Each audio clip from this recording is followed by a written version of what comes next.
Tripura Info News Update. বাংলাদেশের কুখ্যাত মানব পাচারকারী আব্দুল রহমানকে গ্রেপ্তার করেছে আমতলী থানার পুলিশ। এই গ্রেপ্তার প্রসঙ্গে আমতলী থানার ওসি পরিতোষ দাস কি বলেছেন শুনুন।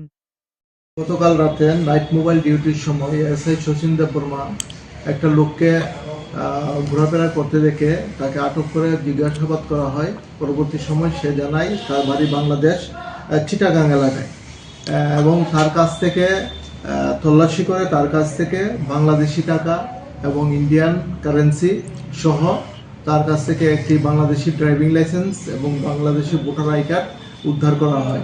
পরবর্তী সময় তার বিরুদ্ধে আমরা সুনির্দিষ্ট পাসপোর্ট একটা সুনির্দিষ্ট মামলা নেই, আমতলী পিএস কেস নাম্বার 8/2024। আজকে তাকে আমরা পুলিশ রিমান্ড চেয়ে আদালতে প্রেরণ করেছি এবং তার সঙ্গে কে কে জড়িত আছে বিষয়গুলি জানার জন্য। কোন জায়গা থেকে তাকে আটক করা হয়েছে? তাকে আটক করা হয়েছে আফানিয়া নির্মলা হোটেলের সামনে থেকে। কি কারণে সে ইন্ডিয়াতে এসছে এই বিষয়ে কিছু জানিয়েছে? এই বিষয়ে এখনো সে কিছু জানায়নি। আমাদের ইনভেস্টিগেশনে এবং ইন্টারোগেশনে পরবর্তী বিষয়টি আমরা জানতে পরবর্তী সময় আপনাদেরকে। তার নামটা কি স্যার?